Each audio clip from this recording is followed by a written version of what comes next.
അവിടെ തടഞ്ഞിരുന്നു. ഈ ലോക്സഭാ തെരഞ്ഞെടുപ്പ് മുതലാണ് അവിടെ ബൂത്തിൽ ആളിരിക്കുന്ന ഒരു സംവിധാനം ഉണ്ടാകുന്നത്. അതായത് കോൺഗ്രസിനും എൽ ഡി എഫിനും അടക്കം കോൺഗ്രസിനും എൽ ഡി എഫിനും ബൂത്തിലിരിക്കാൻ പറ്റാത്ത സ്ഥലമാണ്.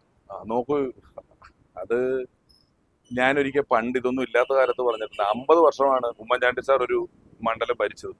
അതിന് ഇപ്പോഴും പാർട്ടി ഗ്രാമം, കോൺഗ്രസിന്റെ പാർട്ടി ഗ്രാമം എന്ന് പറഞ്ഞൊരു ഗ്രാമം കേരളത്തിൽ ഇല്ല.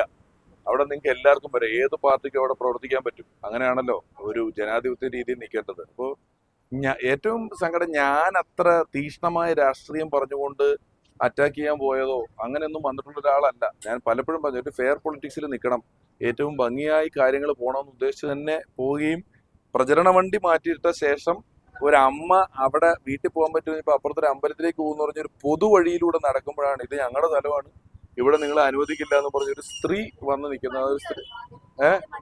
ഇല്ല, വണ്ടി പോകുന്നൊരു വഴി ആയിരുന്നില്ല. എന്റെ വണ്ടി വളക്കിയായിരുന്നു. അപ്പം അത് ഈ കെട്ടി ഉണ്ടാക്കിയിട്ടുള്ള വണ്ടി ആയതുകൊണ്ട് ഇല്ല, ഞങ്ങൾ നടന്നാണ് പോയിക്കൊണ്ടിരുന്നത്. ഞാനപ്പോ വണ്ടി ഇത്തിരി ദൂരെയായിരുന്നു. ഞങ്ങൾ അവരുടെ അമ്മ വിളിച്ചിട്ട്, കാരണം എനിക്ക് അങ്ങോട്ട് പോകാനുള്ള പ്ലാൻ ഇല്ലായിരുന്നു. എന്നെ അവിടെ ഉള്ളൊരു അമ്മ നിർബന്ധിച്ച് വിളിച്ചതാണ്, മോനെ എന്റെ വീട്ടിൽ. ഞാൻ ഇപ്പൊ കഴിഞ്ഞുള്ളൂ, ഇത് ഒരു അല്പസമയം മുമ്പ് നടന്നത്. മറ്റൊന്നും ഞാൻ അറിയുമോ, ഞാൻ അങ്ങനെ ഒരു ഈ മണ്ഡലത്തിൽ അത്തരത്തിലൊരു ഒരു എന്താ പറയുന്നത് സംഘർഷഭരിതമായ അന്തരീക്ഷം ഉണ്ടായിക്കൊണ്ട് ആളുകളുടെ ജനജീവിതത്തെ ബാധിക്കുന്ന രീതിയിൽ എന്തെങ്കിലും ചെയ്യണമെന്നുള്ള ആഗ്രഹം ഇല്ല. പക്ഷേ വളരെ വിഷമം തോന്നിയ, എനിക്ക് ഒരു ദുരനുഭവം എന്ന് പറഞ്ഞാല് ഞാൻ ഇത്രയും ദിവസം ഇവിടെ നടക്കുമ്പോഴും കിട്ടിയെടുത്തതിൽ നിന്നുള്ളതിനേക്കാളൊക്കെ വിഷമം തോന്നിയ ഒരു വലിയ അനുഭവമായി പോയത്. അവരൊരു അധികാര സ്ഥാനത്തിരിക്കുന്ന ഒരു മെമ്പറാണ്. അവര് ഭരണഘടന അറിയാത്തത് കൊണ്ടാണോ, ജനാധിപത്യം എന്താണെന്ന് മനസ്സിലാകാത്തത് കൊണ്ടാണോ, നമ്മളൊരു പൊതുസ്ഥലത്തുകൂടെ നടക്കുമ്പോൾ നമ്മളോട് വന്നിട്ട് ഇത് ഞങ്ങളുടെ സ്ഥലമാണ്, ഇതിൽ നടക്കാൻ പറ്റില്ല എന്ന് പറയുന്ന അവസ്ഥയിലേക്ക് എത്തിയിരിക്കുന്നു എന്നുള്ളത് അവര് തന്നെ പറയട്ടെ. അതായിരിക്കും വോട്ട് ചോദിക്കാൻ പോയെന്ന് നടത്തിട്ടായിരിക്കും പറയുന്നത്. അപ്പോൾ എന്തുമാത്രം ധൈര്യമില്ലാതെയാണ് അവിടെ പോയി വോട്ട് ചോദിച്ചാൽ പറയുന്ന വോട്ടാണ് അവിടെ എന്നുള്ളതായിരിക്കും അവർ വിചാരിച്ചു വെച്ചേക്കുന്നത്. അതുകൊണ്ടായിരിക്കും ബിജെപി ക്യാമ്പ് പറയുന്നത് കോൺഗ്രസുകാരെല്ലാം പെണ്ണുപിടിയന്മാരാണ്, അതുകൊണ്ട് സ്ത്രീകളും കുട്ടികളും ഒക്കെ ഉള്ളതുകൊണ്ട് അവരുടെ സംരക്ഷണാർത്ഥം തടഞ്ഞതാണെന്നാണ്. നല്ല മറുപടിയാണ്.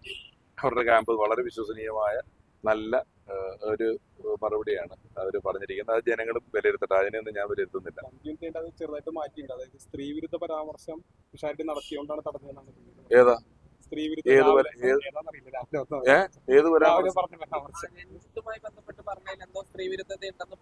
കണ്ടുപിടിക്കട്ടെ, അങ്ങനെ കണ്ടുപിടിക്കുക. ഇനി പലതും പറയുമായിരിക്കും. ഞാനിവിടെ വന്ന് ഇറങ്ങിയ ദിവസം മുതൽ എനിക്ക് ഇവർ ആദ്യം എന്നെ അത്ര കാര്യമായിട്ട് കണക്കാക്കിയിട്ടില്ലെന്ന് തോന്നുന്നു. 2ാമത്തെ ദിവസം മുതൽ പലതരത്തിൽപ്പെട്ട കാര്യങ്ങളാണ് എന്നെ പറ്റി പറഞ്ഞുകൊണ്ടിരുന്നത്. രഞ്ജിത്ത് സാറിന്റെ ഒക്കെ വിഷയത്തിൽ ഞാൻ എന്ത് സ്ത്രീവിരുദ്ധയാണ് പറഞ്ഞത്. നിയമത്തിന്റെ വഴിക്ക് നടക്കട്ടെ, അറസ്റ്റ് ചെയ്യപ്പെട്ടിട്ടുണ്ട്, പോലീസ് കാര്യങ്ങൾ നോക്കുമെന്നുള്ളതല്ലേ ഞാൻ പറഞ്ഞിട്ടുള്ളത്. അവസാന ലാപ്പിലെത്തിയപ്പോ അവർ ഭീതി കൊണ്ട് ചെയ്യാണോ? അതൊക്കെ അവര് പറയേണ്ട ഉത്തരങ്ങളാണ്. ഞാൻ ഉണ്ടായ സംഭവം എന്താണെന്ന് ചോദിച്ചു, അവരെന്തുകൊണ്ടാണ് ഇത് ചെയ്യുന്നതെന്നുള്ളത് അവര് പറയേണ്ട ഉത്തരമാണ്. എനിക്ക് അവരെന്തുകൊണ്ടാണ് ഇങ്ങനെ ചെയ്യുന്നത് എന്നുള്ളത് അറിയില്ല. 100% തെറ്റല്ലേ? സ്ഥാനാർത്ഥി വിട്ടോ ഞാൻ പ്രചരണത്തിന് പോകായിരുന്നില്ല അവിടെ. സാർ, അങ്ങനെ ഒരാൾ വഴി നടക്കുമ്പം ഒരു സ്ത്രീ വന്ന് തടഞ്ഞിട്ട് ഇത് ഞങ്ങളുടെ ഏരിയയാണ്, ഞങ്ങളുടെ ഏരിയയിൽ വരരുത് എന്നൊക്കെ പറഞ്ഞ് ഞാൻ അതാ പറഞ്ഞത്.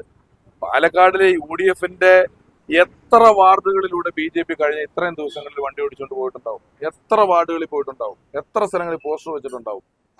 ഏതെങ്കിലും ഒരു കോൺഗ്രസ്സുകാരൻ ഇത് നമ്മുടെ നടക്കരുതെന്ന് പറഞ്ഞ് ഇവിടെ തടഞ്ഞിട്ടുണ്ടോ?